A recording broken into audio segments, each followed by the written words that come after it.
Yes, friends. Very good morning. चलो, can we start? चलो, एक बार quickly revise कर लेते हैं. What all points we have seen so far. Now we'll start revision from sections, right?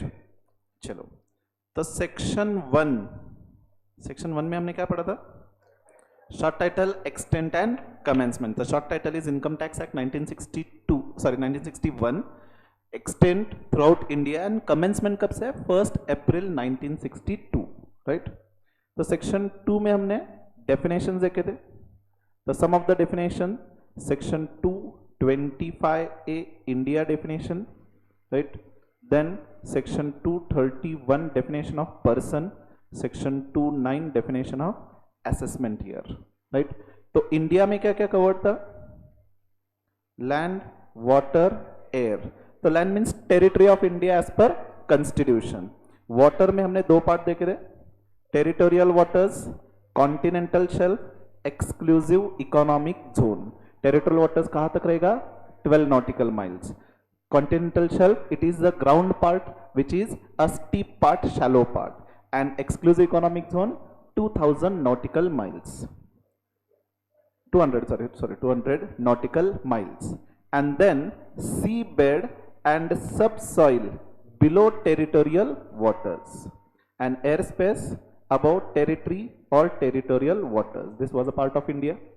उसके बाद हमने section 231 definition of person देखा था. तो person में कौन कौन इंक्लूड था? Individual, HUF, okay, firm, company. Firm के यहाँ पे LLP we can consider, both will be considered as same from income tax point of view.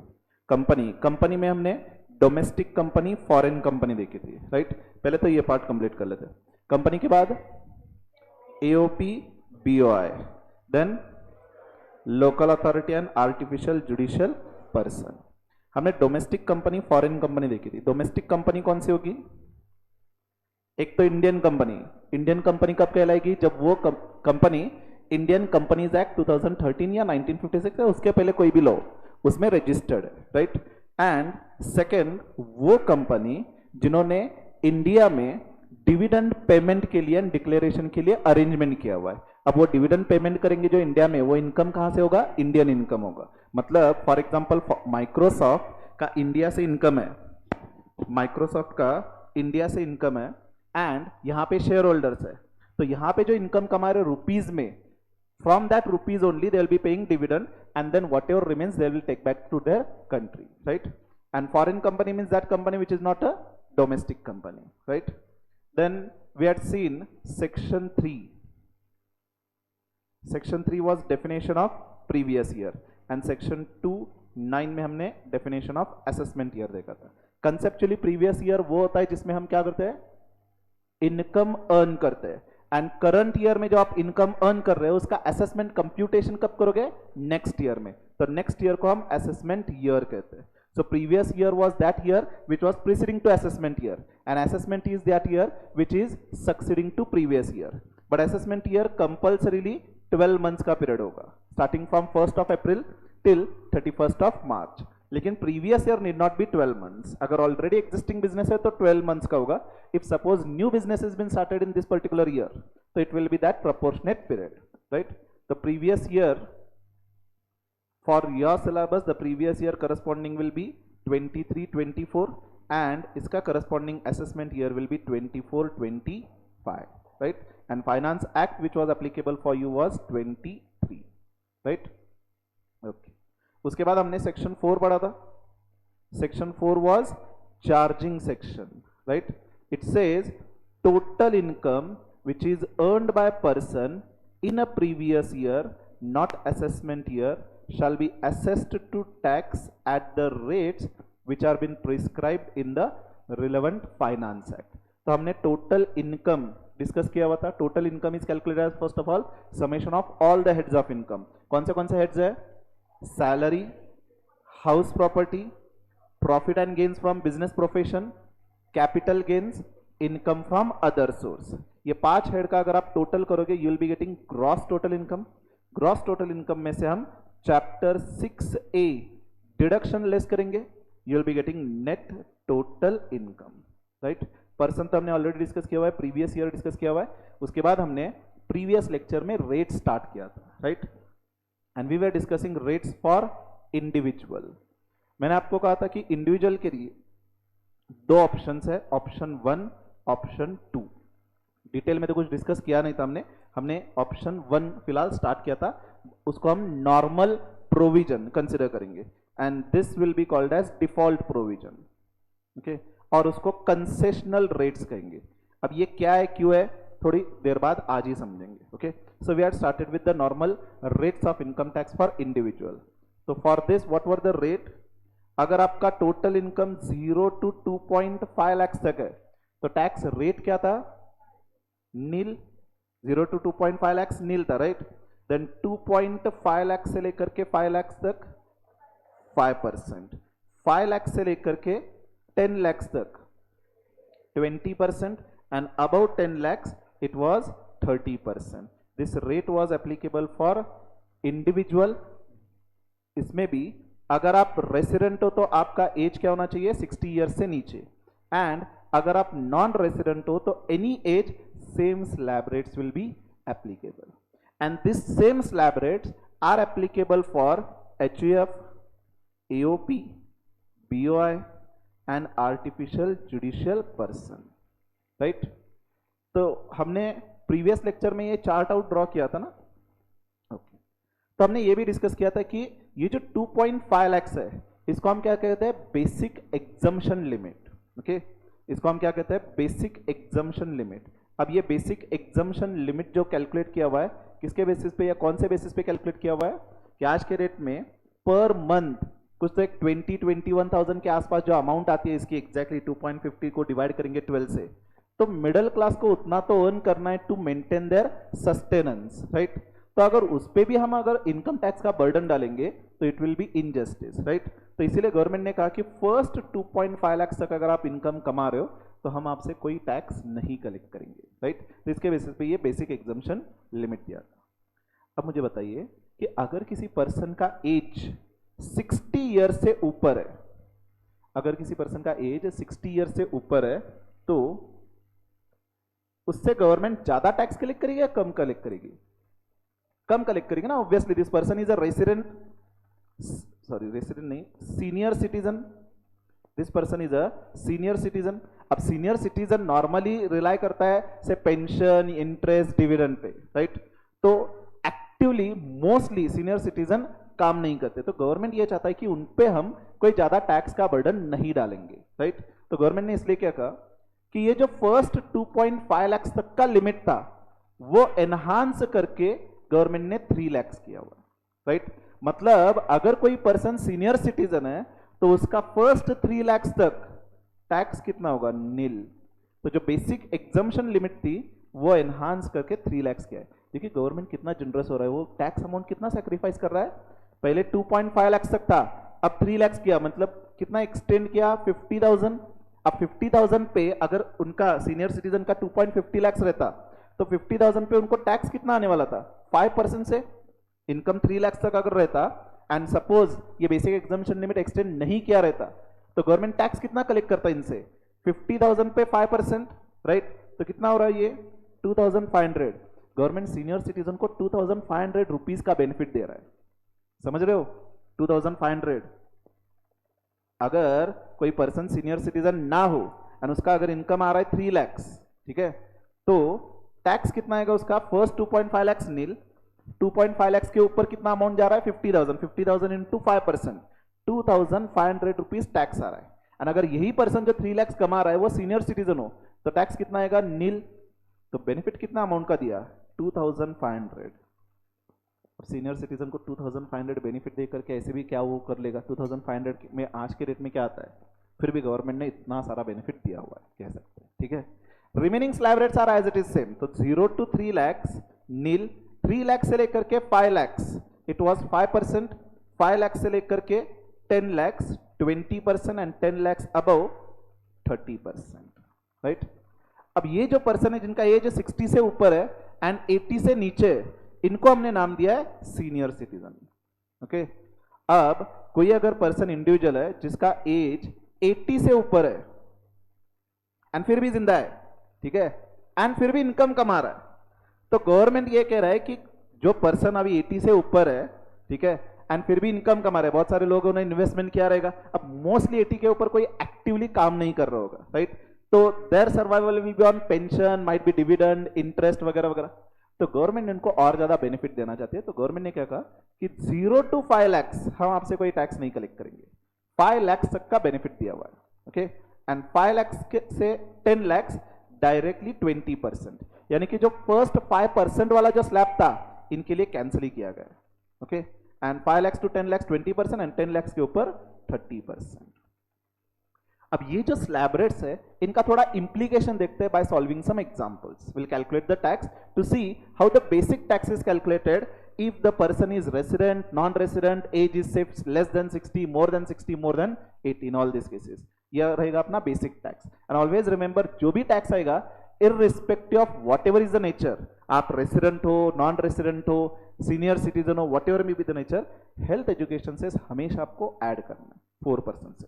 Surcharge की एप्लीकेबिलिटी हमने अभी तक देखी नहीं है, तो फिलहाल हम किस पे फोकस कर रहे हैं, सिर्फ बेसिक एंड हेल्थ एजुकेशन से।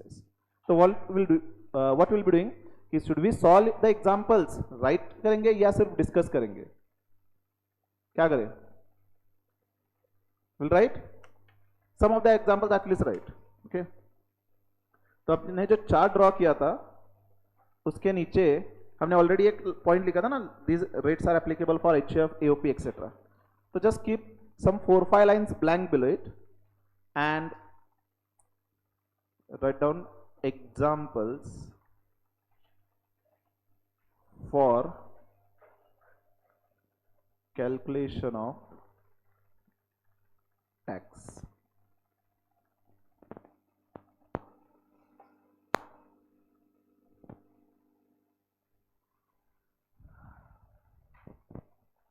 एंड यहां पे ये पॉइंट भी डिस्कस करेंगे कि हमने जो चार्ट ड्रॉ किया उसमें शॉर्टकट अमाउंट लिखा था 12,500, 1,12,500, उसका इंप्लीकेशन क्या है ये भी समझेंगे, ठीक है, क्योंकि एग्जाम में आप डिटेल में लिखते नहीं बैठोगे, कैलकुलेटर पे वन स्ट्रोक आपको टैक्स कैलकुलेट करते आना चाहिए, ओके, तो will see that also, but first to start with will write down all the detail points. Write down example number 1, say assessee है मिस्टर ए, रेसिडेंट है and age is say 40 years,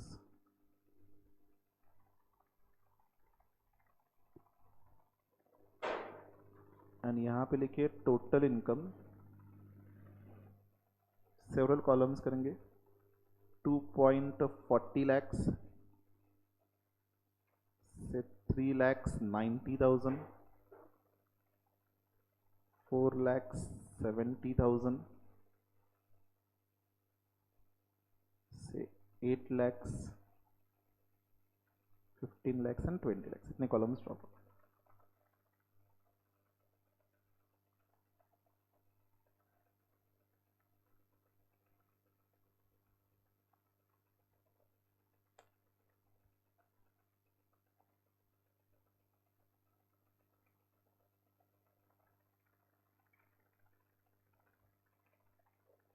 अब एक काम करते हैं, पहले calculate करते हैं and then will write it properly, okay.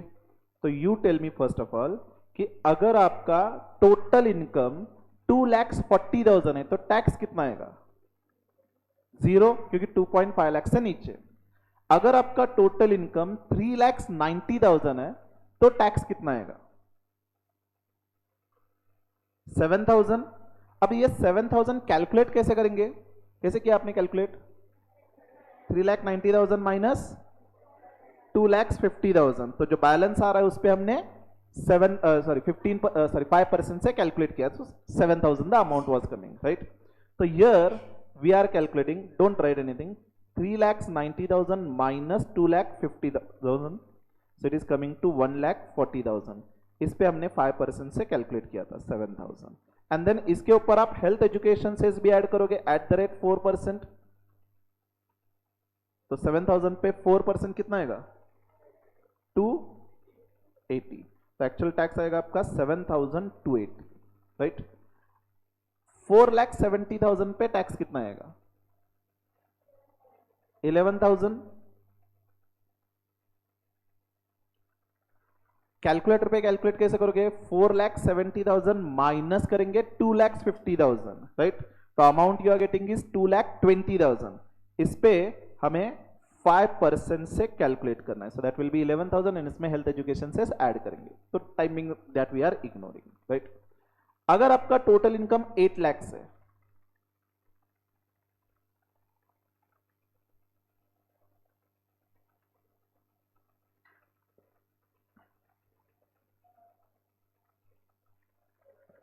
कितना आ रहा है? 1,10,000। कैसे कैलकुलेट किया?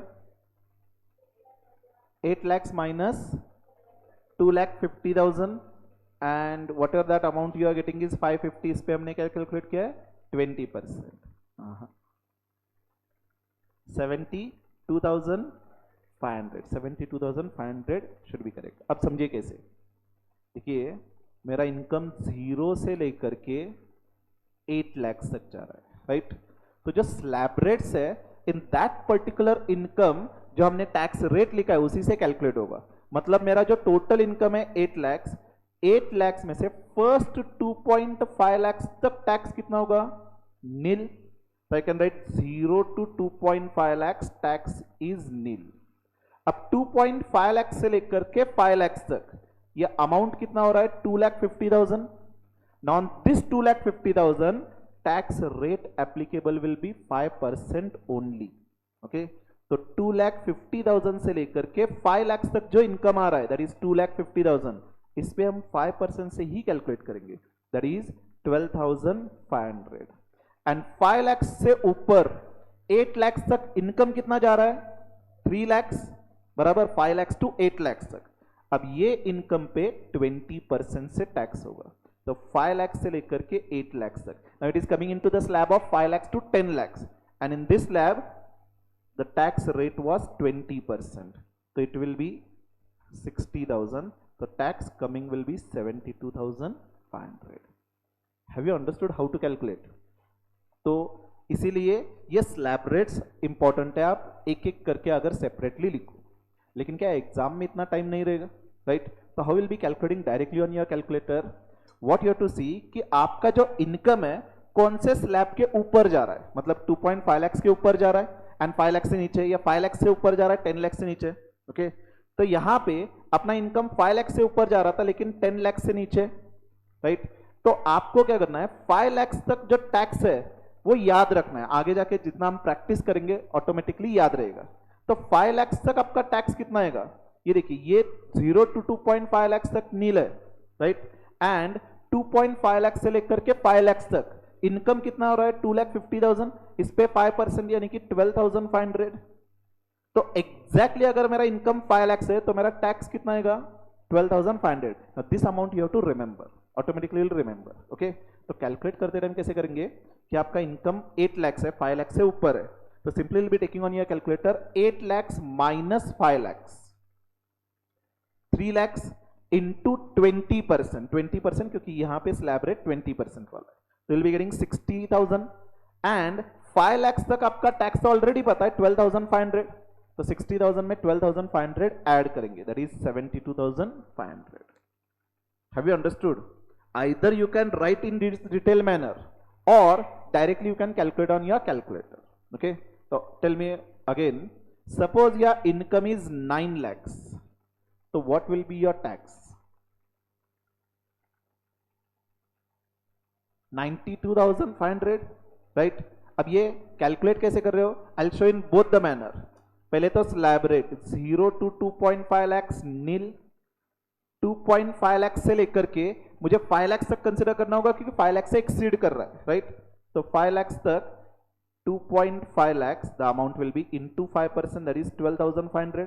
एंड 5 लाख से लेकर के 9 लाख तक इनकम कितना बन रहा है यहाँ पे? 4 lakh, 4 lakh into 20%, that is 80,000, तो 92,500। अब कैलकुलेटर पे डायरेक्टली कैलकुलेट कैसे करेंगे? 9 लाख माइनस 5 लाख, तो 4 लाख इंटू 20%, 80,000। एंड जब भी आपका इनकम 5 लाख के ऊपर एक्सीड कर रहा है आपको 12,500 याद रखना है, तो 12,500 इसमें ऐड करेंगे। क्यों ऐड करेंगे? क्योंकि ये 80,000 5 लाख के ऊपर वाला अमाउंट पे टैक्स है, तो 5 लाख तक कांस्टेंट टैक्स कितना है 12,500, तो your tax amount will B 92,500। Can you relate? यहां पे हमने वो जो टेबल बनाया था उसमें देखिए हमने क्या किया था, जब आपका इनकम 5 लाख से ऊपर है तो 5 लाख वाले एक्सेस अमाउंट पे 20%, तो शॉर्टकट अमाउंट आपको याद रखना था 12,500। ये 12,500 हमने यहां पे क्यों लिखा था, क्योंकि आप क्या करोगे, इनकम माइनस 5 लाख करोगे, उस पर 20% कैलकुलेट करोगे and simply add this 12,500। Have you understood this? Again suppose your income is say 9,70,000,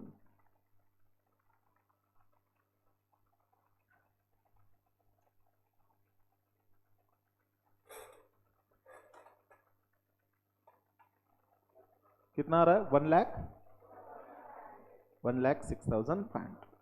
gradually will be able to do orally also. ठीक है, 970 मतलब 10 लाख से नीचे 5 लाख के ऊपर है, 5 लाख तक आपको शॉर्टकट अमाउंट याद रखना है 12,500। Simply what you have to do, 5 lakh के ऊपर ये कितना इनकम है ये देखना है। ओरली आप देख सकते हो ना 4,70,000, अब 4,70,000 पे 20% कितना आएगा, 470 इंटू 20 यानी कि 47,000 into 20, it will be coming to how much 94,000। Is it right? तो 5 लाख के ऊपर वाला जो कंपोनेंट है उस पे 94,000 टैक्स आ रहा है एंड 5 लाख पे टैक्स तो आपको ऑलरेडी पता है 12,500, so the amount will be coming to 1,06,500। Is it right? Say your total income is 7,80,000। Quickly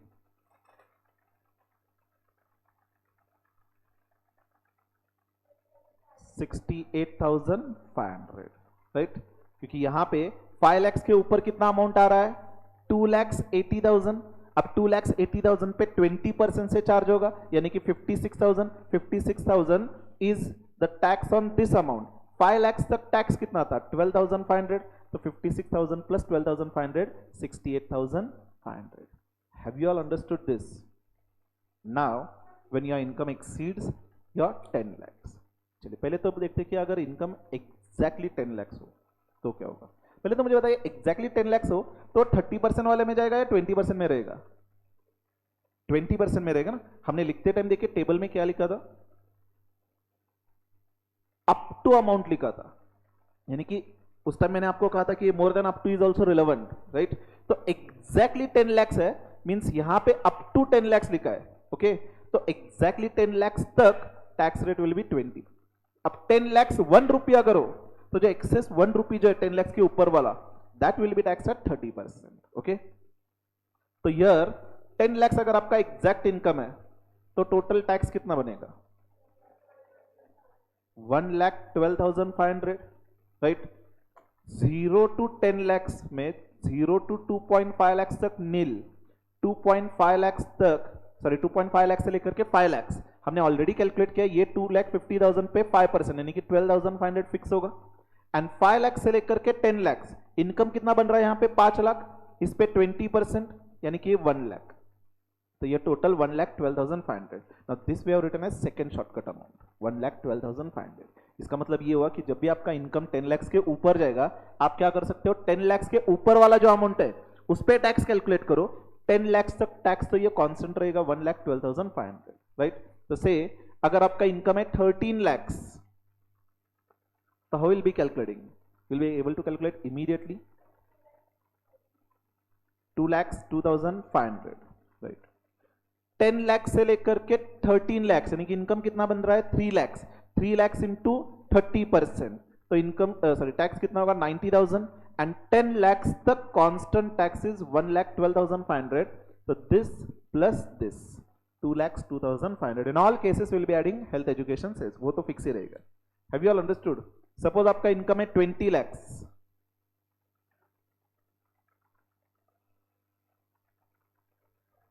4,12,500 कैसे कैलकुलेट करेंगे कैलकुलेटर पे, 20 लाख माइनस 10 लाख, अमाउंट कितना आ रहा है 10 लाख इंटू 30% क्योंकि ये 10 लाख के ऊपर वाला इनकम है, right?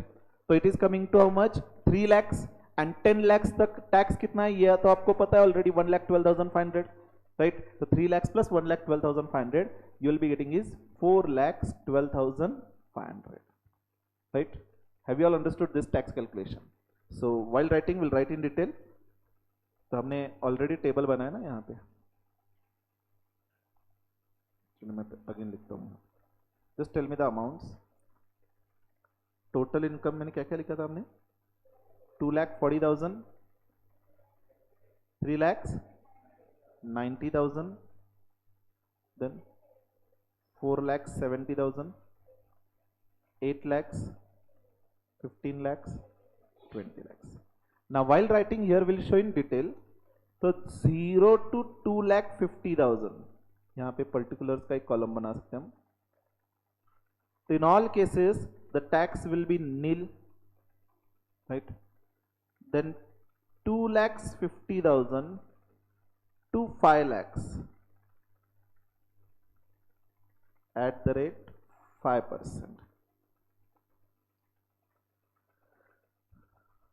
Here while showing we can show 3,90,000 minus 2,50,000 into 5%. So this was coming to 7,000. Then यहाँ पे 4,70,000 minus 2,50,000 into 5%. It was 11,000. अब यहाँ पे कैसे दिखाएंगे? Here it will be directly 12,500. जब इनकम 5 लाख से ऊपर जा रहा है तो 12,500, 12,500. And then next slab 5 lakhs to 10 lakhs at the rate 20%. अब यहाँ पे 5 लाख से ऊपर तो जा नहीं रहा, अब यहाँ पे 8 lakhs minus 5 lakhs into 20%. It was 60,000. And here it will be fixed 1 lakh and यहाँ पे 1 lakh. 10 लाख के ऊपर अगर अमाउंट जा रहा है तो 1 lakh and that 12,500 will be fixed. And above 10 lakhs dash dash dash dash. अब 15 lakhs minus 10 lakhs into 30%. तो 5 lakhs पे 30%, कितना आएगा 5 lakhs पे 30%? 1,50,000.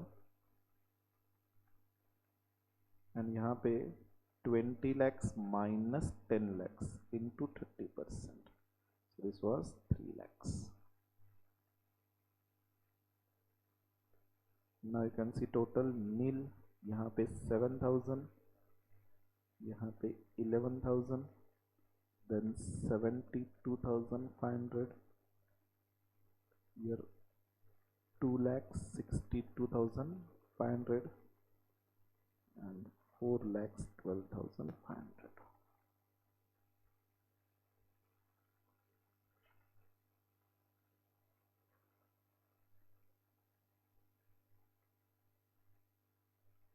Now all these cases health education से 4% ऐड करना है, उसके बाद आपका फाइनल टैक्स लाइबिलिटी मिलेगा. तो after adding just calculate.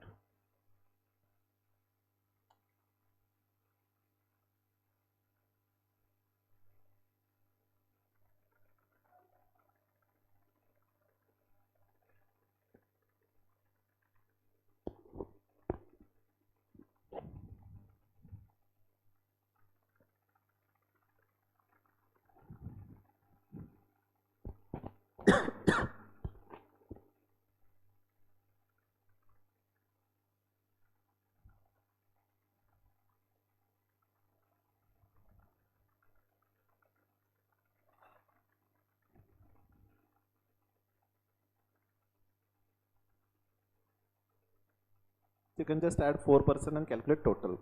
Actually important part was till this part. This health education cess will be always 4%. It's just merely a presentation part.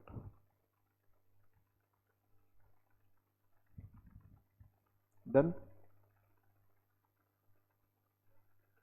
Now this we have seen in case of individual जिसका age 60 से कम है, right?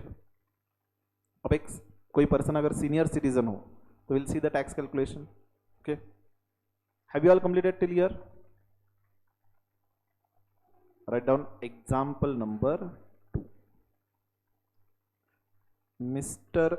A, resident, age 70 years.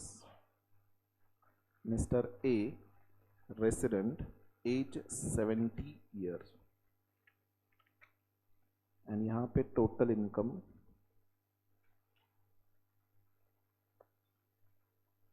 4,50,000, 7,50,000 and 16 lakhs.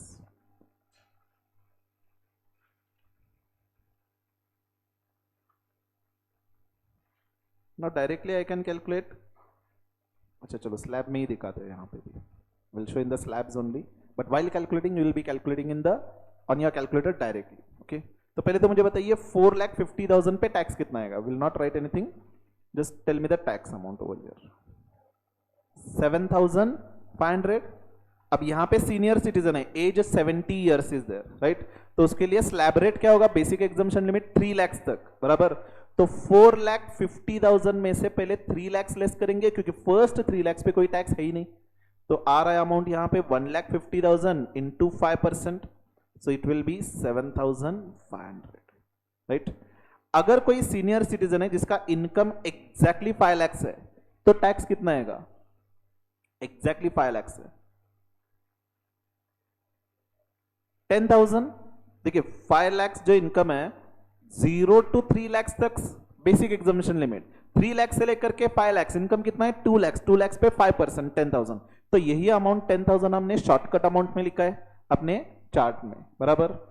तो अगर आपका income 7,50,000 है तो calculate कैसे करेंगे, 5 लाख के ऊपर वाला जो कंपोनेंट है उस पर पहले टैक्स कैलकुलेट करो.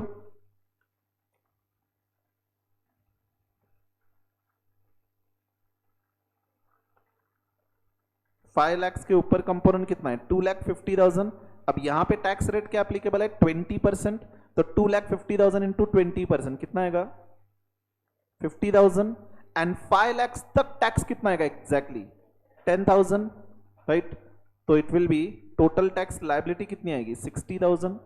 Is it right. तो कैलकुलेट कैसे करेंगे 7,50,000 माइनस 5 लाख दैट इज 2,50,000, इस पे 20%, right. And we will add 10,000 in it. तो वो शॉर्टकट अमाउंट हमने लिखी है यहाँ पे.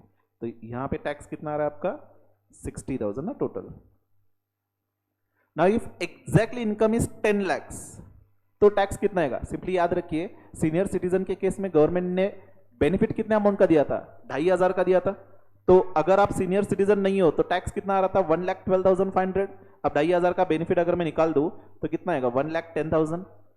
तो 10 लाख पे एग्जैक्ट टैक्स आएगा 1,10,000 क्योंकि 3 लाख तक ही बेनिफिट है, उसके आगे तो टैक्स रेट सेम ही है. तो जो डिफरेंस था वो फर्स्ट 50,000 पे 5% का ही डिफरेंस था.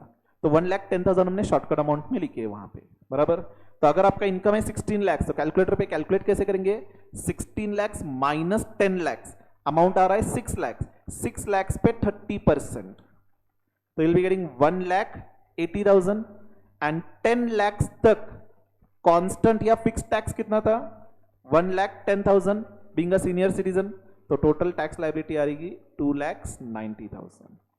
Have you all understood this calculation. तो now while writing will write in slab rate manner only.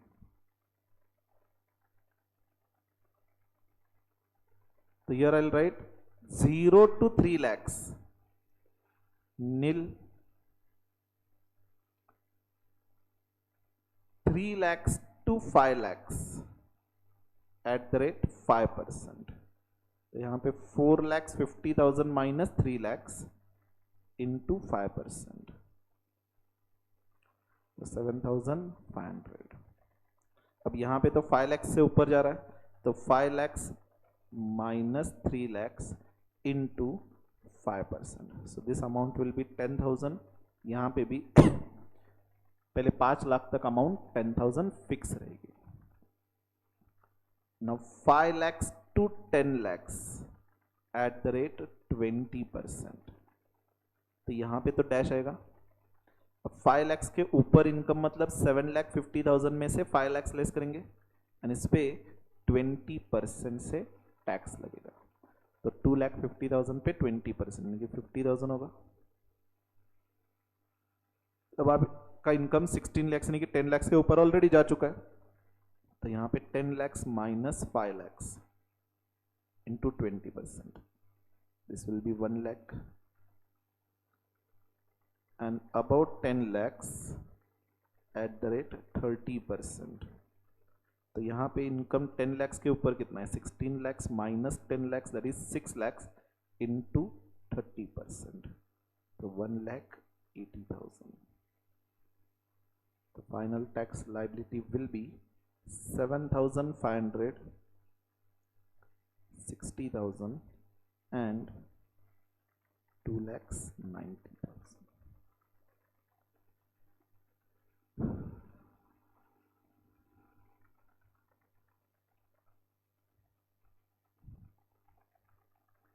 यहां तो कोई doubt? Has each of you have understood how to calculate tax over year? फिलहाल तो हम बेसिक टैक्स पे, क्योंकि उसके बाद आगे जाके वो जो ऑप्शनल स्कीम है, ऑप्शनल स्कीम मतलब 115 BSc करके कंसेशनल टैक्स रेट है वो समझना है, उसके बाद स्पेशल रेट समझना है, उसके बाद आपको सरचार्ज समझना है, तो बहुत सारे टैक्सेस एक एक करके ऐड करना है। तो each and every step you should be very clear about the calculation of this tax. Have you all understood? तो मुझे बताइए, ये तो हमने टैक्स कैलकुलेट किया था मिस्टर ए जिसका एज था 70 years and he was a resident. अब अगर वो नॉन रेसिडेंट है, एज सेम है 70 ईयर्स, तो क्या टैक्स कैलकुलेशन में डिफरेंस होगा या सेम रहेगा?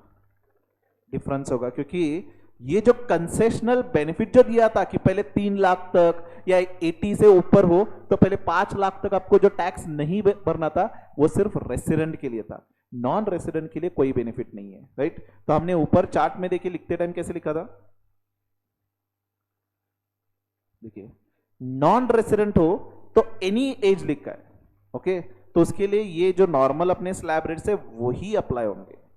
अगर सीनियर सिटीजन कंपल्सरीली रेसिडेंट होना चाहिए यहां पे। Are you all getting? तो अगर यही इनकम नॉन रेसिडेंट का होता तो can you tell me the tax amount over year? Non resident 4,50,000, tax amount कितना आता? 10,000, क्योंकि यहां पे आप ये 3 लाख अप्लाई नहीं करेंगे, 2,50,000 ही अप्लाई करेंगे, तो 450 में से 250 लेस होगा तो बचा कितना? 2 लाख, 2 लाख पे 5%, इज इट राइट? तो 10,000 आता। 7,50,000 पे कितना आता?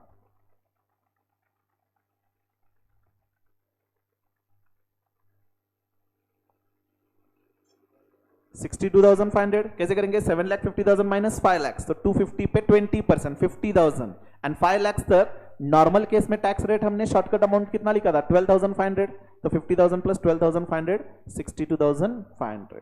अगर ये इनकम 16 लाख होता तो 10 लाख के ऊपर इनकम कैलकुलेट करेंगे, 6 lakh into 30%, 1,80,000।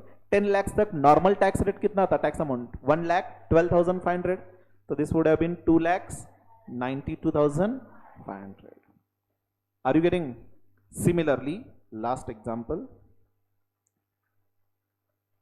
Mr. A, resident, age 90 years। तो अब ये पर्सन सुपर सीनियर सिटीजन है, इनकम 4 lakhs, 8 lakhs, 20 lakhs।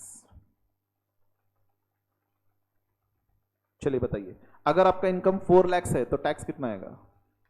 0, क्योंकि सुपर सीनियर सिटीजन के लिए 0 to 5 lakhs tax is nil.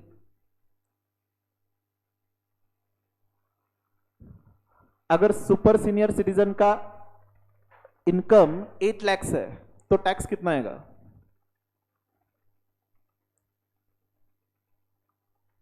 60,000। 5 lakhs के ऊपर कितना इनकम है यहां पे? 3 lakhs, तो 3 lakhs पे 20%, तो यर will show working 8 lakhs minus 5 lakhs into 20%, 60,000।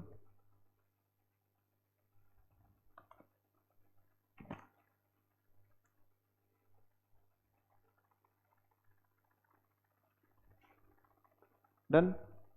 And अगर इनकम 20 lakhs है तो यहां पे 10 lakhs तक जो इनकम है उस पे 20% यानी कि 1 lakh and about 10 lakhs at the rate 30%। तो अबाउट 10 lakhs इनकम कहां तक है, 20 lakhs तक है, तो 20 lakhs minus 10 lakhs at the rate 30%, it will B 3 lakhs।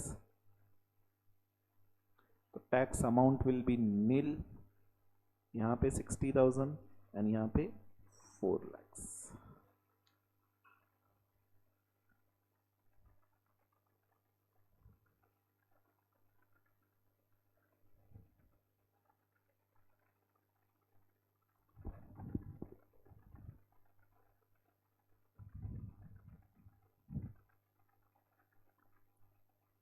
Have you all understood calculation of basic tax and that what do you mean by that slab rates, उसका implication कैसे है? अब एक issue है, have you all understood so far, done with writing? अब देखिए issue क्या है, हमने ऑलरेडी देखा है कि किसी भी पर्सन का अगर एज 60 से ऊपर है तो उसको बेनिफिट मिलेगा, अगर 80 से ऊपर है तो और बेनिफिट मिलेगा, राइट? नाउ आपका कंसर्न्ड प्रीवियस ईयर कौन सा है? previous year 23-24 and assessment year 24-25, right? या उसको next previous year मानते हैं फिलहाल, next previous year, okay? Now the issue is, suppose कोई एक SSE है Mr. A, ठीक है? अब उसका एज यहां पे in between somewhere in month of October 60 years complete हुआ है, okay? तो first half of the year, say for example first 7 months ही was at the age 59 complete था, right? And remaining suppose next 5 months उसका age 60 complete था, right? अब यहां पे टैक्स कैलकुलेशन कैसे होगा? क्या हम पूरे साल के लिए सीनियर सिटीजन का बेनिफिट देंगे या प्रोपोर्शनेट कैलकुलेट करेंगे? फर्स्ट 7 months में सपोज उसने 10 लाख कमाया, नेक्स्ट 5 months में उसने 10 लाख कमाया, तो कैलकुलेशन कैसे होना चाहिए? क्या पूरे साल के लिए जो टोटल 20 lakhs है उस पे सीनियर सिटीजन 0 to 3 lakhs का बेनिफिट देंगे, ये यहां पे 0 to 2.5 lakhs का बेनिफिट देंगे, यहां पे 3 lakhs का बेनिफिट देंगे? क्या होना चाहिए? बीच में अगर एज कंप्लीट हो रहा है तो प्रोपोर्शनेट करना चाहिए। आपको नहीं लगता अगर प्रोपोर्शनेट किया तो ऑलरेडी टैक्स कैलकुलेशन जो इतना कॉम्प्लिकेटेड है, क्योंकि अभी तक हमने सरचार्ज वगैरह कंसीडर नहीं किया, आगे जाके देखोगे आप किस तरह से टैक्स कैलकुलेशन होगा, तो ऑलरेडी टैक्स कैलकुलेशन जो कॉम्प्लिकेटेड है वो और ज्यादा कॉम्प्लिकेट होगा, क्योंकि यहाँ पे तो मैंने मंथ्स में लिखा है। सपोज बीच में से 10th of September आता तो क्या डे वाइज कैलकुलेट करते? It would have been very difficult. तो लॉ मेकर्स ने क्लैरिफाई किया कि पूरे साल में at any point of time आपका अगर 60 कंप्लीट हो रहा है तो हम आपको सीनियर सिटीजन ही मान के चलेंगे। आई will repeat, throughout the year at any point of time if your age is completing at 60, जरूरी नहीं कि पूरा साल आपका 60 कंप्लीट होना चाहिए, जरूरी नहीं कि आप पूरे साल 365 डेज सीनियर सिटीजन होने चाहिए। At any point of time अगर आपका एज 60 कंप्लीट होता है तो you are a senior citizen, आपको बेनिफिट मिलेगा, 60 हो या 80। यहां पे अगर आपका 80 कंप्लीट हो रहा है तो सुपर सीनियर सिटीजन वाला बेनिफिट मिलेगा, राइट? तो here you will be getting the benefit, okay? Second, previous year 23-24, suppose birthday 31st of March 24 को, यहां पे 60 कंप्लीट हो रहा है और एज अ केस में भी 80 कंप्लीट हो रहा है, तो क्या सीनियर सिटीजन या सुपर सीनियर सिटीजन का बेनिफिट मिलेगा या नहीं मिलेगा? मैंने क्या कहा? Eight any point of time अगर कंप्लीट हो रहा है तो बेनिफिट मिलेगा, राइट? तो यहां पे लास्ट डे को आपका क्योंकि कंप्लीट हो रहा है तो बिफोर 31st of March से रात के 12 बजे से पहले तो आपका कंप्लीट हो चुका है, राइट? तो आपको सीनियर सिटीजन या सुपर सीनियर सिटीजन का बेनिफिट मिलेगा।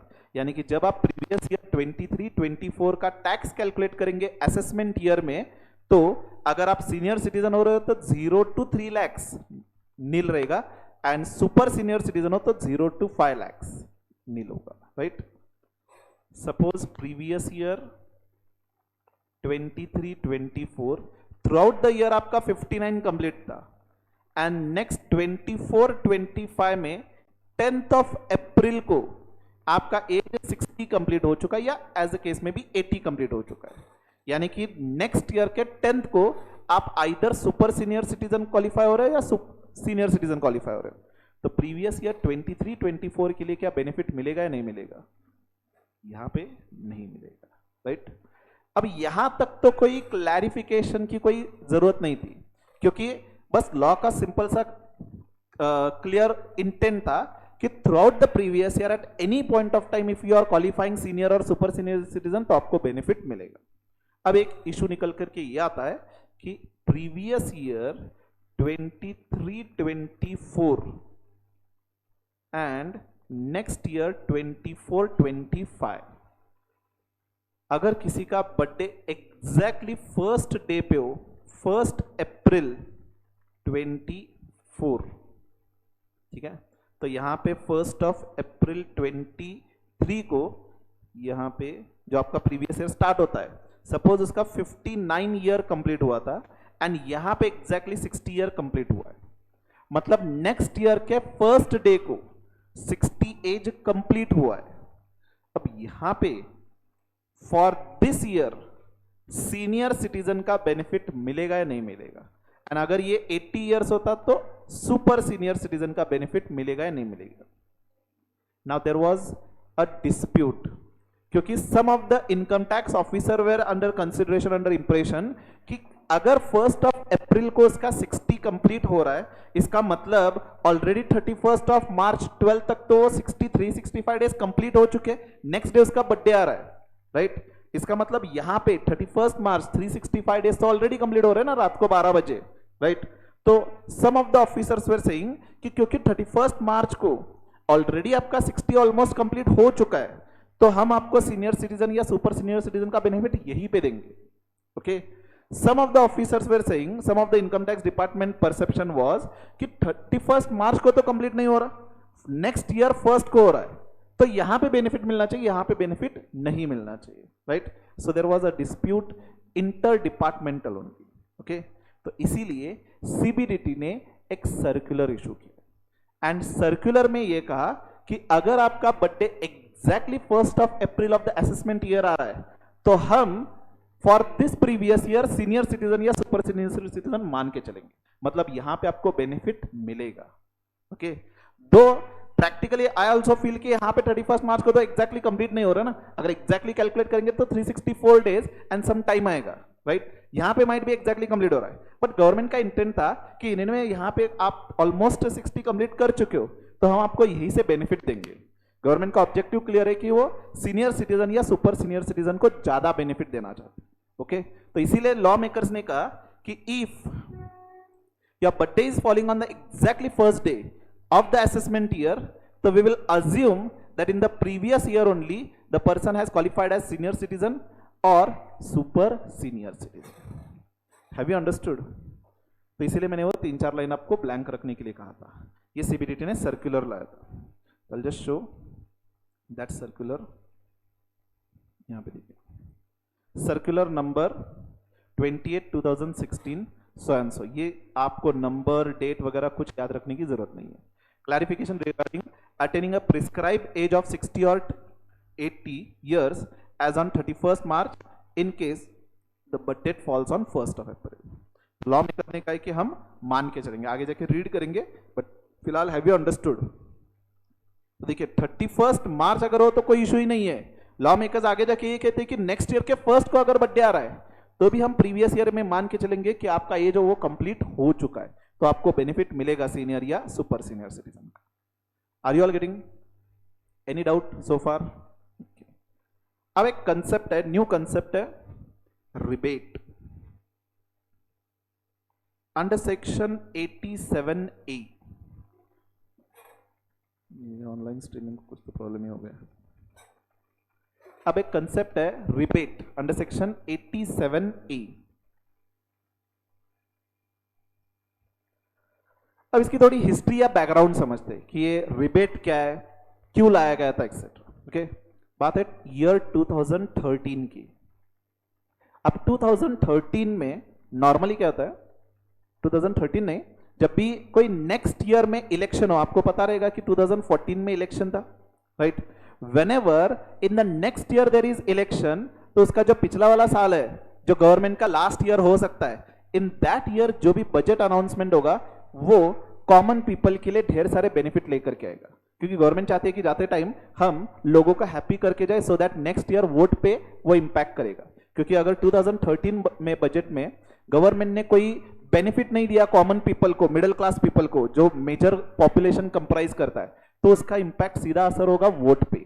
नेक्स्ट ईयर में लोग ये सोचेंगे कि हमें कोई बेनिफिट मिला नहीं, तो हम क्या करेंगे, दूसरे पार्टी, अपोजिशन में जो पार्टी है उनको वोट देंगे। तो ये कॉमन हमेशा से चलता आ रहा है कि पहले 4 साल तक कुछ भी करो, लेकिन जो आपका लास्ट ईयर होगा, नेक्स्ट ईयर जब इलेक्शन है, तो उसके पिछले वाले ईयर में क्या करो, बजट में ढेर सारे बेनिफिट दे करके चलो। ओके, तो इसलिए the people will be happy. तो पिछले 4 साल में जो किया है वो नजरअंदाज किया जाएगा, इस ईयर में जो बेनिफिट दिया है वो कंसिडर करते हुए हो सकता है कि लोग आपको वोट करें। ओके, तो 2013 में जब बजट अनाउंसमेंट होने वाला था, तो इट वाज अंडरस्टूड कि ढेर सारे बेनिफिट मिलेंगे। And the most common expectation of the people were कि स्लैब रेट्स और basic exemption limit will be enhanced to 5 lakhs। मतलब जो 2.5 lakhs था वो एनहांस करके 5 lakhs तक किया जाएगा। देखिए अर्लियर क्या होता था, 2007-8 में एवरी ईयर जो बेसिक एग्जम्पशन लिमिट है टू सम अमाउंट इंक्रीज किया जाता था। ओके, आई डू रिमेंबर जब मेरा 12th कंप्लीट हुआ था, आई गेस इन 2008, तब मैंने रिटर्न फाइल किया था, तो उस टाइम 1,60,000 बेसिक एग्जम्पशन लिमिट हुआ करती थी। Okay, and every year it used to be extended, मतलब 160 से नेक्स्ट ईयर में हुआ था 1,80,000, उसके बाद 2,10,000, एंड देन आई गेस 2012 में या 11 में 2,50,000 किया था, एंड कंटिन्यूअसली 3 ईयर्स तक ये 250 रहा था। इसमें कोई एक्सटेंड किया ही नहीं था गवर्नमेंट ने। ओके, उस टाइम कांग्रेस गवर्नमेंट थी, तो for 3 years it was not extended. तो इट वाज एक्सपेक्टेड कि इन द बजट 2013 ये जो बेसिक एग्जम्पशन लिमिट एक्सटेंड होकर के 5 लाख तक जाएगी, क्योंकि उस टाइम जो एक लोअर मिडिल क्लास कह सकते हैं, लोअर मिडिल क्लास का इनकम 2,50,000 से ऊपर तो जा रहा था, 5 लाख से नीचे था, अब उनके ऊपर भी टैक्स का बर्डन आ रहा था। And considering the cost of living, government का ये मानना था कि 5 लाख तक आज के रेट में बेसिक नेसेसिटी ही रिकवर होगी आपकी। बेसिक नेसेसिटी में घर आएगा, घर अगर आप कंस्ट्रक्ट करते हो तो जो ईएमआई जाएगा उसमें ये 5 लाख रुपए इनकम सफिशिएंट नहीं होती।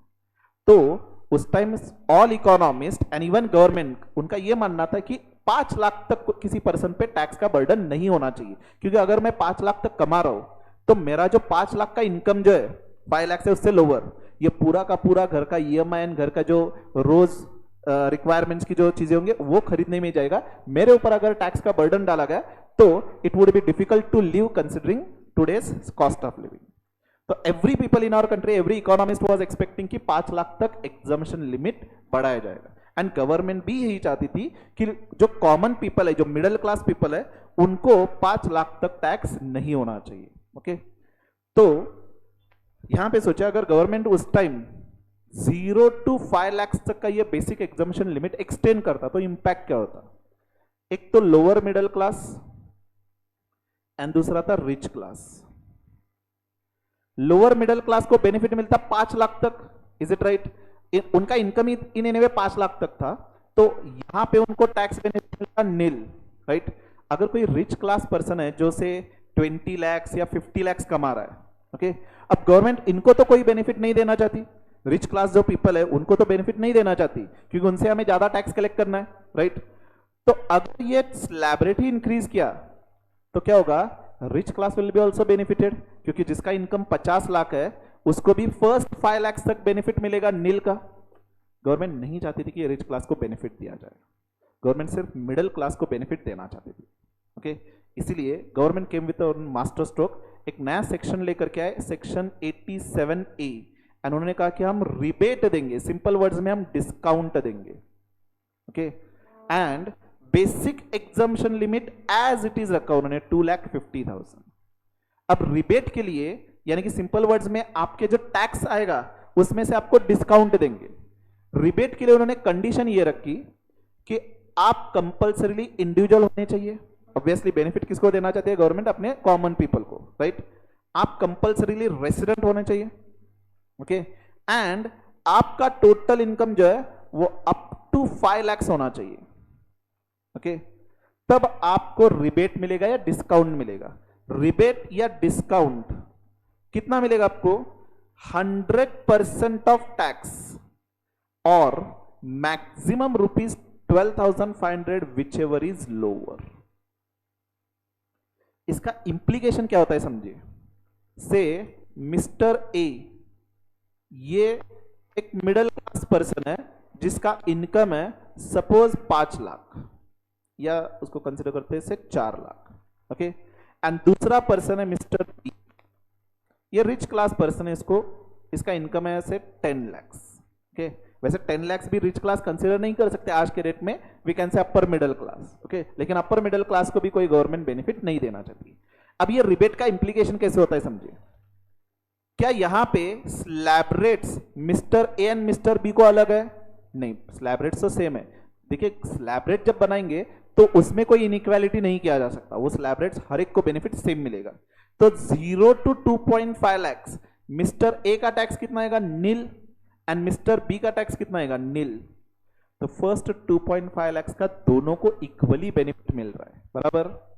अब 2.5 लाख से लेकर के मिस्टर ए की अगर हम बात करें 4 लाख तक, टैक्स रेट क्या होगा? 5%, राइट। तो कितना आ रहा है टैक्स? 1,50,000 पे 5%, तो कितना आएगा?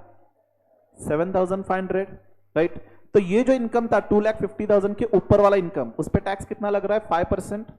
एंड मिस्टर बी 2,50,000 से लेकर के अब 5 लाख तक कैलकुलेट करेंगे क्योंकि 5 लाख के ऊपर वाला इनकम है, तो इस पे टैक्स कौन से रेट से लगेगा? 5% ओनली। तो it will be 12,500। Can we say 2.5 lakh के ऊपर वाला जो इनकम है mister A and mister B दोनों को हमने 5% से ही कैलकुलेट किया हुआ है, राइट। तो यहां पे भी हम कोई इनइक्वालिटी नहीं कर रहे, राइट। तो टैक्स कितना आएगा यहां पे? नहीं, अभी मिस्टर बी का 5 लाख से लेकर के 10 लाख, तो एट द रेट 20%, ये कितना आएगा? 1 लाख। तो tax what you are getting is 7,500 and 1,12,500। So far so good. अब देखिए रिबेट, रिबेट जो है, जो आपकी टैक्स लायबिलिटी आ रही है उसमें से डिस्काउंट दिया जा रहा है आपको बस, ओके। तो डिस्काउंट कितना दिया जा रहा है? 12,500 और tax amount which ever is lower. And ये डिस्काउंट कब मिलेगा? पहली कंडीशन आप इंडिविजुअल होनी चाहिए, तो यहां पे मिस्टर ए मिस्टर बी दोनों इंडिविजुअल है, तो मिस्टर ए ने भी कंडीशन सेटिस्फाई किया, मिस्टर बी ने भी कंडीशन सेटिस्फाई की। सेकेंड कंडीशन, आप रेसिडेंट होने चाहिए, तो मान के चल रहे कि मिस्टर एंड मिस्टर बी दोनों रेसिडेंट है, तो both the condition are satisfied. Third condition, total income आपका अप टू 5 लाख होना चाहिए। तो मिस्टर ए का इनकम 4 लाख है, यानी कि 5 लाख से नीचे, तो he is satisfying the condition. लेकिन मिस्टर बी जो है उसका इनकम 5 लाख से ऊपर है, तो is not satisfying condition, means mister B is not eligible for rebate. Mister A को तो रिबेट मिल रहा है, अब ए को रिबेट कितना मिलेगा? Rebate amount will B 100% of tax, तो 7,500 और 12,500। 12,500 एक मॉनेटरी मैक्सिमम लिमिट रखी है, विच एवर इज लोअर, तो 7,500, राइट। अब टैक्स कितना आएगा? ये 7,500 टैक्स था, उसमें से उसको डिस्काउंट कितने अमाउंट का दिया जा रहा है? 7,500। टैक्स लाइबिलिटी क्या आएगी? नील। एंड यहां पे टैक्स कितना आएगा? 1,12,500। तो बेनिफिट दिया, लेकिन किसको दिया? सिर्फ जिनका इनकम 5 लाख से नीचे। देखिए बेनिफिट क्या हो रहा है यहां पे, आपका टैक्स नील आ रहा है। अगर यहां पे मिस्टर ए का इनकम 5 लाख होता, ए का इनकम अगर 5 लाख होता, तो टोटल इनकम 5 लाख पे टैक्स कितना आता? 12,500, राइट। तो क्या रिबेट की सारी कंडीशन सेटिस्फाई होते हैं? यस, इंडिविजुअल रेसिडेंट है, एंड मैंने क्या कहा है? Total income up to 5 lakh, means exactly अगर 5 लाख हो तो रिबेट मिलेगा। लेकिन अगर आपका इनकम 5 लाख 1 रुपए है तो रिबेट नहीं मिलेगा, राइट, क्योंकि आपका इनकम एक्सीड कर रहा है 5 लाख से। तो यहां पे सारे कंडीशन सेटिस्फाई हो रहे हैं, तो अब रिबेट मिलेगा। रिबेट कितना मिलेगा? 100% ऑफ टैक्स, यानी कि 12,500, और लिमिट क्या है? 12,500 whichever is lower, means 12,500। तो टैक्स कितने आएगी? नील। तो कैन यू सी इफेक्टिवली अगर आपका इनकम 5 लाख है, 5 लाख तक है, तो टैक्स कितना आ रहा था? नील। लेकिन अगर आपका इनकम 5 लाख के ऊपर है तो नॉर्मल जैसे अब तक हमने टैक्स कैलकुलेट किया वैसे ही आएगा, क्योंकि आप रिबेट के लिए आप एलिजिबल नहीं हो। तो can you understand how government had came with very good idea कि सिर्फ बेनिफिट तो दिया, 5 लाख तक टैक्स कितना आ रहा था, नील ही आ रहा था, लेकिन किसको बेनिफिट दिया, सिर्फ लोअर मिडिल क्लास को या पुअर सेक्शन को दिया है। ओके, रिच क्लास के लिए कोई बेनिफिट नहीं था। रिच क्लास के लिए अभी भी 0 to 2.5 lakhs nil, 2.5 lakhs to 5 lakhs, 5%, 5 lakhs के ऊपर 20% and so on, right. So have you understood the provision of rebate first of all? तो रिबेट का अगर हम प्रोविजन कंसिडर करें तो पॉइंट्स क्या याद रखना है आपको। पहले तो रिबेट किसको मिलेगा, सिर्फ और सिर्फ इंडिविजुअल एसएससी के लिए मिलेगा। अगर आप एचयूएफ हो एंड आपका एचयूएफ का इनकम 3 लाख है तो कोई रिबेट नहीं मिलेगा। 2.5 लाख के ऊपर जो 5,000 जो जा रहा है उस पे, सॉरी 50,000 जो आ रहा है उस पे 5% से टैक्स लगेगा। तो सिर्फ इंडिविजुअल के लिए मिलेगा, रेसिडेंट होने चाहिए आप। अगर नॉन रेसिडेंट हो तो गवर्नमेंट कोई बेनिफिट नहीं देना चाहती। सपोज यूएसए का पर्सन इंडिया में आकर के पैसे कमा रहा है तो यहां पे एक ही बेनिफिट दिया आपको 2.5 लाख तक, उसके ऊपर कोई बेनिफिट नहीं दिया जाए, रिबेट नहीं मिलेगा। एंड थर्ड, आपका total income up to 5 lakh होना चाहिए। And when I am saying total income means I am saying total income, not gross total income. Means considering all income, all benefits, exemption deduction less करने के बाद जो net आएगा वो 5 लाख तक होना चाहिए, राइट। सपोज मेरा ग्रॉस टोटल इनकम आ रहा था 6 lakh, okay, and chapter 6A का डिडक्शन है 1.5 लाख का, तो इनकम 4,50,000। तो एक्चुअल में मेरा income considering all 5 head summation is 6 lakh, deduction less करने के बाद 4,50,000 आ रहा है। रिबेट मिलेगा या नहीं मिलेगा, मिलेगा यहां पे, क्योंकि मुझे ये इनकम देखना है, टोटल इनकम देखना है, क्रॉस टोटल इनकम नहीं देखना है। तो अगर टोटल इनकम 5 लाख तक है तो मुझे रिबेट मिलेगा। रिबेट कितना मिलेगा, जितनी मेरी टैक्स लायबिलिटी आ रही है वो, या 12,500 विच एवर इज लोअर। तो एक मैक्सिमम लिमिट रखी कि 12,500 के ऊपर आपको बेनिफिट नहीं मिलेगा। एंड ये 12,500 अमाउंट कहां से आया, 5 लाख पे आया। तो 5 लाख पे आप, क्योंकि आपका टैक्स इन एनी वे 12,500 ही आ रहा था, तो टिल 5 लाख आपका फाइनल टैक्स लायबिलिटी कितना आ रहा था, 12,500, उतना मैक्सिमम आपको बेनिफिट दे डाला। मींस अगर मेरा इनकम अप टू 5 लाख है तो कंसिडरिंग रिबेट मेरी नेट टैक्स लायबिलिटी आएगी nil. Have you understood? And one more point, ये रिबेट कैलकुलेट कब करेंगे, हेल्थ एजुकेशन से पहले कैलकुलेट करेंगे। ओके, यानी कि यहां पे देखिए मैंने कैलकुलेट करते टाइम हेल्थ एजुकेशन से पहले कंसिडर नहीं किया, पहले रिबेट लेस करेंगे, उसके बाद अगर बैलेंस टैक्स आ रहा है तो हेल्थ एजुकेशन से ऐड करेंगे। Have you all understood so far?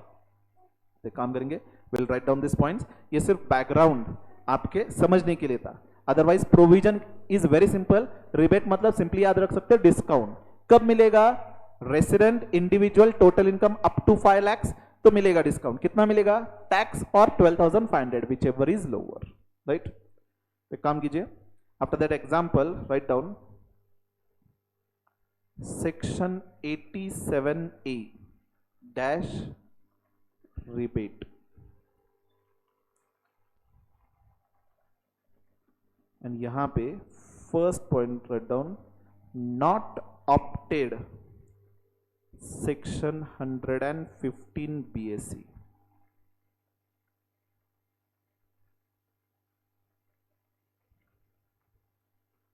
Not opted section 115 BSc। अब यहां पे ये इस साल अमेंडमेंट हुआ है, क्योंकि जो मैंने आपसे कहा था ना कि एक और कंसेशनल टैक्स रेट है, तो कंसेशनल टैक्स रेट अगर आप ऑप्ट करते हो तो पहले रिबेट एलिजिबल नहीं था। इस साल फाइनेंस एक्ट 23 में इस सेक्शन में ढेर सारे अमेंडमेंट होकर के आए। ओके, 115 BSc के लिए भी ये रिबेट अलाउ किया गया। अब आपको 115 BSc क्या है पता नहीं है, तो you'll come to understand once we complete with the rebate. Okay, तो यहां पे लिखिए not opted 115 BSc। Write down conditions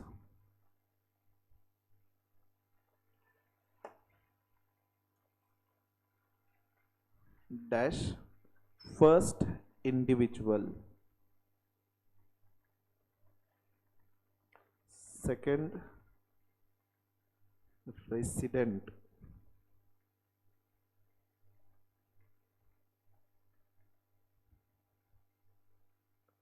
third total income up to rupees 5 lakhs, and then if these conditions are satisfied then rebate dash rupees 12,500 or 100% of tax whichever is lower.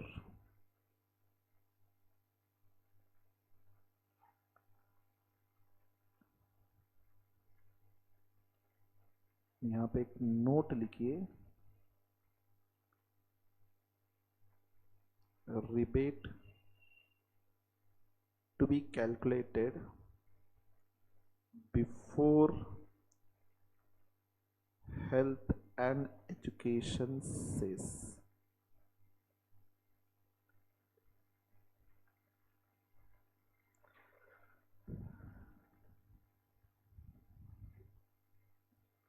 Done. चलिए just orally मुझे एक tax calculate करके बताइए।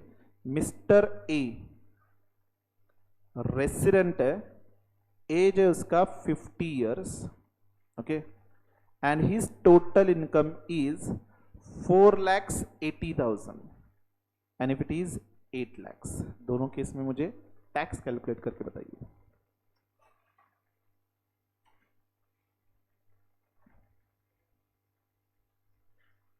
अच्छा, 4,80,000 पे tax कितना आ रहा है?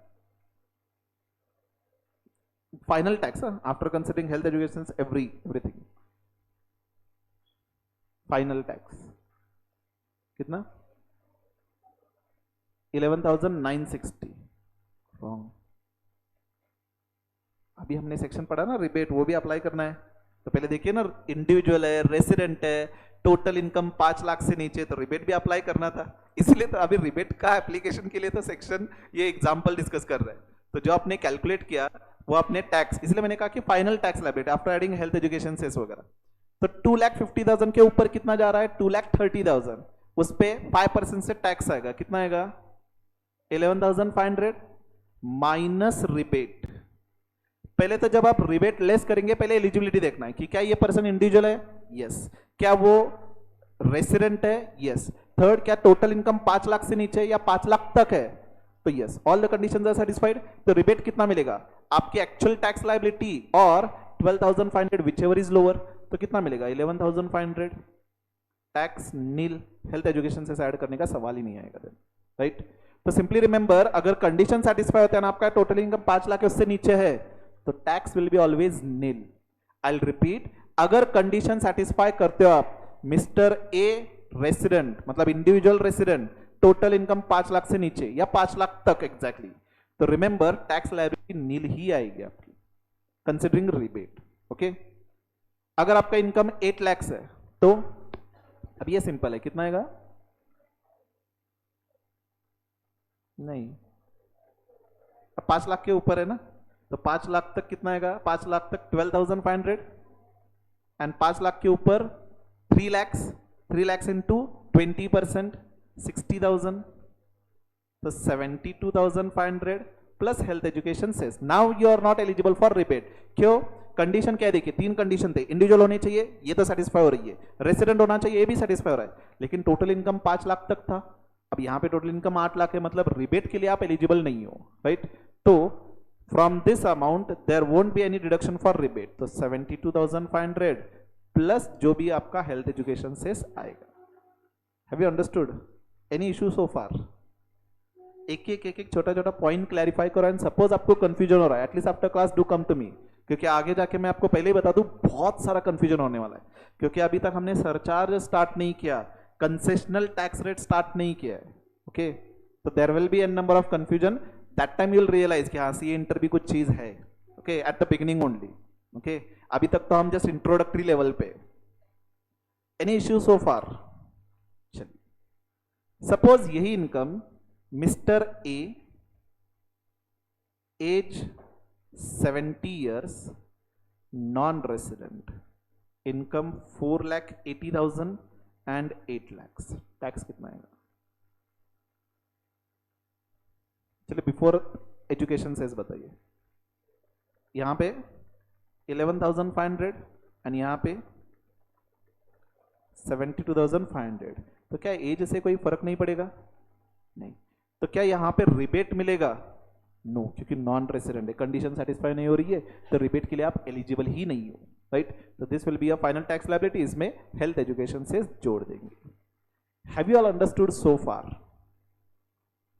Now can we start with one of the most dangerous part of your syllabus? This inclusion of 115 BSc in your syllabus has made your taxation paper at least 50% more tougher. Okay, very, I can say, bold in move by your ICI, because when 115 BSc was been introduced, I was bit sure कि ये आपके syllabus में include नहीं करेंगे, क्योंकि इससे पूरा calculation structure change होता है. अब ये जो सेक्शन है डिटेल में तो हम अभी डिस्कस कर ही नहीं सकते, क्योंकि बहुत सारे पॉइंट्स है जो आपको आगे जाके समझना जरूरी है. तो 115 BSc में लास्ट में लेता हूं. This will be the last chapter of your total syllabus. इसका रीजन समझेंगे. पहले तो प्रोविजन क्या है समझ. पहले तो मैं 115 BSc पहले एक्सप्लेन भी नहीं करता था, लेकिन फाइनेंस एक्ट 23 में अभी जो रिसेंट बजट हुआ, निर्मला सीतारमन जी ने ये जो ऑलरेडी कॉम्प्लिकेटेड टैक्स कैलकुलेशन था उसको थोड़ा आगे जाके और कॉम्प्लिकेट किया हुआ है. ओके, तो इसका इंप्लीकेशन समझेंगे. थोड़ा सा मैं बैकग्राउंड बता दूं आपको. तो 115 BSc पहले तो लाया गया था बजट 20 में, फाइनेंस एक्ट 20 में, यानी कि प्रीवियस ईयर 2021 में लाया गया था. इसका बैकग्राउंड समझिए कि ये एक ऑप्शनल टैक्स या कंसेशनल टैक्स लाने की जरूरत क्या थी. सपोज अपने दो एसएससी है, से mister Vivek and mister Nikhil, ये अपने दो पर्सन है, दोनों सेम इनकम कमा रहे. सपोज 10 लाख 10 लाख. ओके, अब मैंने आपको ऑलरेडी बताया कि इनकम टैक्स में बहुत सारे एग्जम्पशंस है, डिडक्शंस है. तो as an just small example बता दूं. सैलरी में एक हाउस रेंट अलाउंस करके, okay, suppose Vivek rented house में रह रहा है, तो लॉ मेकर्स ने कहा कि अगर आप रेंटेड हाउस में रह रहे हो तो हम आपको एग्जम्पशन देंगे.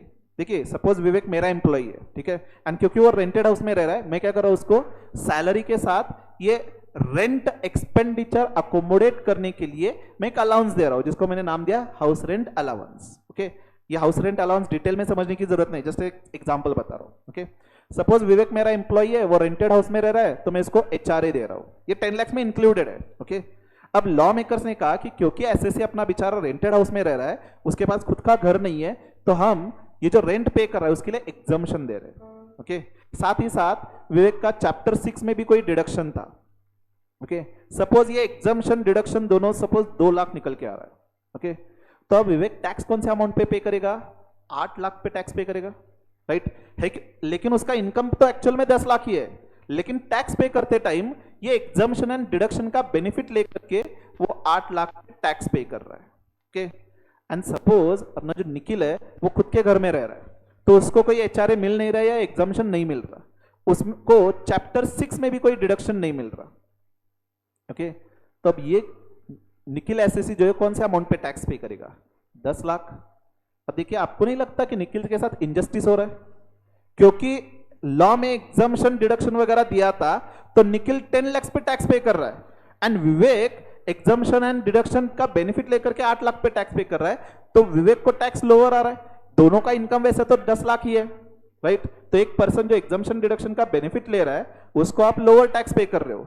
अब ये जो पर्सन है उसको एग्जम्पशन का बेनिफिट नहीं मिल रहा, तो उसमें उसकी क्या गलती है तो इनकम दोनों का सेम, तो इक्वल टैक्स लगना चाहिए या कुछ तो बेनिफिट इसको मिलना चाहिए. अब निखिल कह रहा है गवर्नमेंट से कि मुझे एग्जम्पशन डिडक्शन तो मिल नहीं रहा या मैं क्लेम नहीं कर रहा हूं, ठीक है, तो एटलीस्ट मुझे टैक्स में तो कुछ बेनिफिट दो. यहां पे विवेक जो टैक्स पे कर रहा है 0 to 2.5 lakhs nil, 5 lakhs to 2.5 lakhs to 5 lakhs 5% या 20%, अब निखिल भी सेम रेट से टैक्स पे कर रहा है. यहां पे एटलीस्ट इसने एग्जम्पशन डिडक्शन का बेनिफिट लिया, इसने नहीं लिया, तो अगर ये बेनिफिट वो सैक्रिफाइस कर रहा है, फोरगो कर रहा है, तो एटलीस्ट टैक्स में तो कुछ बेनिफिट दो. ठीक है, तो फाइनेंस एक्ट 20 में लॉ मेकर्स ने ऐसे लोगों के लिए एक कंसेशनल टैक्स सिस्टम लाई, and this was been introduced by section 115 BAC. Okay, ये बेसिकली जो फंडा है ये अमेरिकन टैक्सेशन सिस्टम से हमने उठाया है. अमेरिकन टैक्सेशन सिस्टम में आपको दो ऑप्शंस है. एक ऑप्शन, आप एग्जम्पशन डिडक्शन का बेनिफिट लो एंड टैक्स पे करो एट हायर रेट, ठीक है, एंड दूसरा ऑप्शन, आप एग्जम्पशन डिडक्शन का कोई बेनिफिट मत लो एंड टैक्स पे करो एट लोअर रेट. अब इससे निखिल जैसे लोग जिनको एग्जम्पशन डिडक्शन का कोई बेनिफिट मिल ही नहीं रहा, उनको लोअर रेट से तो एटलीस्ट टैक्स पे होगा, राइट? तो एक बेनिफिट नहीं मिल रहा तो लोअर रेट का तो एटलीस्ट बेनिफिट मिल रहा है उनको। Are you getting? तो with this logic this new section was been introduced. Okay, तो ये बेसिकली जो कंसेप्ट है अमेरिकन टैक्सेशन सिस्टम का एज इट इज हमने कॉपी पेस्ट किया हुआ है। तो अभी आपको भी क्या है, दो ऑप्शन दिए गए, अपने कंट्री में भी अभी दो ऑप्शन है। एक, आप क्या करो, एग्जम्पशन डिडक्शन का benefit low and normal rate जो अभी हमने रेट पढ़े उससे टैक्स पे करो। अगर आपको एग्जम्पशन डिडक्शन का बेनिफिट नहीं लेना तो आप क्या कर सकते हो, ये बेनिफिट सैक्रिफाइस करो, दूसरा बेनिफिट आपको मिलेगा लोअर टैक्स रेट का। एंड ये लोअर टैक्स रेट या कंसेशनल टैक्स रेट दिया हुआ है 115 BAC में। ओके, अब देखिए अपना नॉर्मल स्लैब रेट क्या था, पहले तो मैं बात कर रहा हूं इंडिविजुअल की। नॉर्मल स्लैब रेट क्या था, 0 to 2.5 lakhs नील, 2.5 लाख से लेकर के 5 lakhs 5%, 5 lakhs से लेकर के 10 lakhs directly 20%। Don't you feel it is very high tax rate? And 10 lakhs के ऊपर जो है दैट इज 30%। अब नया पार्ट ऑप्शन 2, अगर आप एग्जम्पशन डिडक्शन सैक्रिफाइस करते हो तो स्लैब रेट देखिए कैसे, 0 to 3 lakhs टैक्स रेट नहीं, पहला बेनिफिट यहां की फर्स्ट 3 lakhs तक कोई टैक्स नहीं। अब ये अमेंडमेंट होकर के फाइनेंस एक्ट 23 में, क्योंकि इससे पहले 115 BAC में भी यहां पे भी 2.5 lakhs ही था, लेकिन लॉ मेकर्स ने यहां पे अमेंडमेंट किया हुआ है 3 lakhs। तो पहले वाले प्रोविजन में एक्सप्लेन करके कोई फायदा नहीं है, so I am not explaining that. Okay, तो 0 to 3 lakhs tax will be nil, 3 lakhs to 6 lakhs tax is at the rate of 5%। okay, 6 lakhs to 9 lakhs, ये जो 6 lakhs के ऊपर वाला इनकम 9 lakhs तक का इनकम जो है वो टैक्स होगा at the rate 10%। 9 lakhs to 12 lakhs tax rate will be 15%। 12 lakhs to 15 lakhs the tax rate will be 20% and 15 lakhs के ऊपर टैक्स रेट विल बी 30%। ये बेनिफिट दिया हुआ है। एंड यहां पे एज से कोई फर्क ही नहीं पड़ेगा, भले आपका एज 90 इयर्स हो या 110 एज हो, कोई फर्क नहीं पड़ता, ये स्लैब रेट सेम रहेंगे। यहां पे एज का रेफरेंस था, क्योंकि अगर एज 80 से ऊपर हो तो ये कैंसिल होकर के 5 लाख तक जाएगा। ओके, एक सिंपल सा एग्जांपल कैसे यहां पे बेनिफिट हो सकता है समझिए। अगर दोनों का इनकम 6 lakhs है, ठीक है, निखिल का एंड से विवेक का, यहां पे एग्जम्पशन लेकर के वो हायर रेट से कंसिडर करेगा। टाइम बिंग मैं अमाउंट सेम रख रहा हूं। तो यहां पे अगर आप नॉर्मल स्कीम ऑप्ट करते हो तो टैक्स कितना आएगा, 0 to 2.5 lakhs नील, 2.5 lakhs से लेकर के 5 lakhs तक 12,500 5% से कैलकुलेट होगा। एंड 5 lakhs के ऊपर 6 lakhs तक यानी कि 1 लाख पे टैक्स कितना लगेगा, 20%। तो यहां पे आएगा 32,500। एंड अगर आपने concessional tax rate 115 BSE section opt किया हुआ है तो टैक्स कैसे लगेगा, देखिए 0 to 3 lakhs नील, 3 lakhs to 6 lakhs अमाउंट कितना हो रहा है यहाँ पे 3 lakhs, एग्जैक्टली 6 lakhs है अपना, इनटू सिर्फ 5%, 15,000, इसके ऊपर इनकम ही नहीं है तो 15,000 टैक्स लगेगा। Can you see 32,500 and 15,000। तो बेनिफिट कहां पे मिल रहा है आपको, यहां पे मिल रहा है।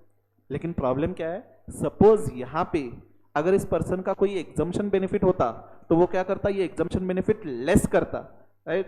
एंड लेस करने के बाद जो आएगा उस पर टैक्स कैलकुलेट करते हम। सपोज दोनों का एक्चुअल इनकम 6 lakhs है लेकिन यहां पे एग्जम्पशन मिल रहा है, ओके, विवेक को सपोज 1 लाख रुपए, तो 5 lakhs आएगा। अब 5 lakhs पे टैक्स कितना आता है, 12,500 एंड यहां पे 15,000। Now which is better, this is better. Okay, तो प्रैक्टिकली हमें क्या करना पड़ता है पता है, एवरी टाइम जब हम एसएससी का रिटर्न फाइल करते हैं व्हाट वी डू, पहले हम टोटल इनकम निकालते हैं एंड पहले एग्जम्पशन का बेनिफिट डिडक्शन का बेनिफिट लेकर के टैक्स कितना आता है वो देखते हैं। एंड देन अगर मैं एग्जम्पशन डिडक्शन का बेनिफिट कैंसिल करूं तो कंसेशनल टैक्स रेट से 6 lakhs पे gross actual income, gross total income chapter 6 पे नहीं, ओके, चैप्टर 6 एक्सक्लूड करके टैक्स कितना आता है देखते हैं। And then both the compare करके हम ये डिसीजन लेते हैं कि आपको ऑप्शनल स्कीम ऑप्ट करना है या सॉरी कंसेशनल स्कीम ऑप्ट करना है या नॉर्मल स्कीम पे टैक्स पे करना है। तो क्या आपके एग्जाम में इस तरह का क्वेश्चन आ सकता है? ये सिलेबस में इंक्लूड किया है तो आ सकता है। प्रॉब्लम क्या है बताता हूं मैं आपको। देखिए, अगर आप 115 बीएससी ऑप्ट करते हो तो बहुत सारे एग्जम्पशन डिडक्शन कैंसिल किए गए, राइट? तो आपको क्या करना होगा, पहले पूरा इनकम कैलकुलेट करना होगा कंसिडरिंग एग्जम्पशन डिडक्शन। यहां पे एग्जम्पशन डिडक्शन लेस करके आप इनकम कैलकुलेट करोगे, नॉर्मल स्कीम से टैक्स कैलकुलेट करोगे, ओके? एंड अगेन आपको कैलकुलेट करना होगा पूरा इनकम जब एग्जम्पशन डिडक्शन नहीं मिलेंगे, ओके? एंड वो एक्सक्लूड करके अगेन कैलकुलेट करना होगा, ये स्लैब से कैलकुलेट करना होगा। मतलब 2 बार आपको टोटल इनकम कैलकुलेट करना होगा, ओके? लेकिन एग्जाम में मोस्टली दिया जाएगा कि आइदर ही हैज ऑप्टेड और he has not opted, okay? अब वैसे तो मैं ये सेक्शन लास्ट में पढ़ाता हूं। क्यों लास्ट में पढ़ाता हूं इसका रीजन बता दूं मैं आपको। यहां पे हमने क्या कहा है कि एग्जम्पशन डिडक्शन 115 बीएससी ऑप्ट करते हो तो एग्जम्पशन डिडक्शन क्या होगा, नहीं मिलेगा। अब लॉ मेकर्स ने अगर सारे एग्जम्पशन डिडक्शन एक्सक्लूड किए रहते तो बात अलग थी, सिंपल था। लेकिन गवर्नमेंट ने क्या किया है, सम एग्जम्पशन डिडक्शन अलाउ किए, सम एग्जम्पशन डिडक्शन अलाउ नहीं किए। तो मैं अगर यहां पे बता दूं कि सेक्शन 10(5) लीव ट्रैवल कंसेशन का बेनिफिट नहीं मिलेगा, सेक्शन 10(13)A एचआरए का बेनिफिट यहां पे नहीं मिलेगा, सेक्शन 32(1)(2)A एडिशनल डेप्रिसिएशन का बेनिफिट नहीं मिलेगा।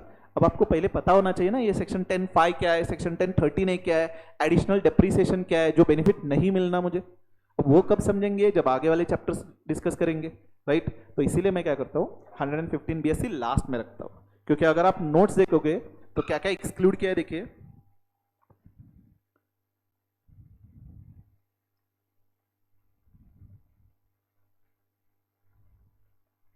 किधर गया मेरा 115 बीएससी?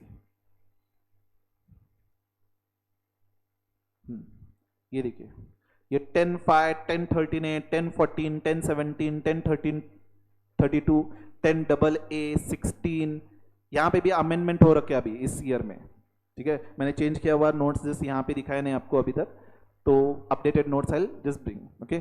तो ये सारे जो बेनिफिट्स है ये नहीं मिलेंगे। अब आपको पता होना चाहिए ना ये क्या क्या है एक्चुअल में, चैप्टर वाइज सैलरी में क्या क्या बेनिफिट मिलता है, क्या क्या बेनिफिट नहीं मिलता, हाउस प्रॉपर्टी में क्या मिलता है क्या नहीं मिलता। तो ये आप अभी कुछ रिलेट नहीं कर पाओगे, इसीलिए मैं 115 बीएससी लास्ट में रखता हूं, ओके? तो पर्पस क्या है अभी मुझे टैक्स रेट बताने का। इस ईयर में फाइनेंस एक्ट 23 में निर्मला दीदी ने एक बहुत बड़ा चेंज किया हुआ है, क्योंकि 23 के पहले क्या सिनारियो था समझे। अगर मैं इंडिविजुअल हूं तो जो नॉर्मल टैक्स रेट जो थे वो मेरे लिए फिक्स थे, बराबर, जो अब तक हमने स्टडी किया 0 to 2.5, 2.525 एक्सेट्रा। एंड ऑप्शन दिया गया था आपको, ऑप्शन दिया गया था कि आप 115 बीएससी ऑप्ट करो या ना करो, ओके? तो अगर आप ऑप्ट करते हो तो एग्जम्पशन डिडक्शन छोड़ देंगे एंड कंसेशनल टैक्स रेट से कैलकुलेट करेंगे, ओके? अब निर्मला दीदी ने फाइनेंस एक्ट 23 में क्या किया पता है, 115 बीएससी को डिफॉल्ट कर दिया। Now this is a normal tax rate and option दिया हुआ है फॉर दिस, यानी कि अगर मैं ऑप्शन वगैरह ऑप्ट ना करूं तो by default concessional tax rate 115 BSc apply होगा। एंड सपोज मुझे एग्जम्पशन डिडक्शन का बेनिफिट लेना है तो मुझे ये नॉर्मल टैक्स रेट जो है वो ऑप्शन दिया गया है। कुछ समझ रहे हो? पहले देखिए फाइनेंस एक्ट 23 के पहले क्या था, जो नॉर्मल टैक्स रेट है, एग्जम्पशन जो है, डिडक्शन जो है, ये मेरे लिए डिफॉल्ट था, ओके? सपोज मैं एसएससी हूं, ओके? मेरा इनकम है 10 लाख, मेरा सम एचआरए है, सम डिडक्शंस है, तो मुझे क्या करना था, मेरा नॉर्मल टैक्स रेट के हिसाब से कैलकुलेट करना था। एंड मुझे क्रॉस चेक करना था कि अगर मैं ये ऑप्शन ऑप्ट करूं, 115 बीएससी ऑप्ट करूं, तो क्या होगा, एग्जम्पशन डिडक्शन मुझे सैक्रिफाइस करने होंगे, कंसेशनल टैक्स रेट से कैलकुलेट करना होगा, ओके? तो मेरे लिए डिफॉल्ट, अगर मैं ऑप्ट ना करूं तो मेरे लिए डिफॉल्ट यही था जो अब तक हमने पढ़ा हुआ है, ओके? अब फाइनेंस एक्ट 23 में गवर्नमेंट निर्मला दीदी ने पूरा गेम उल्टा ही कर दिया।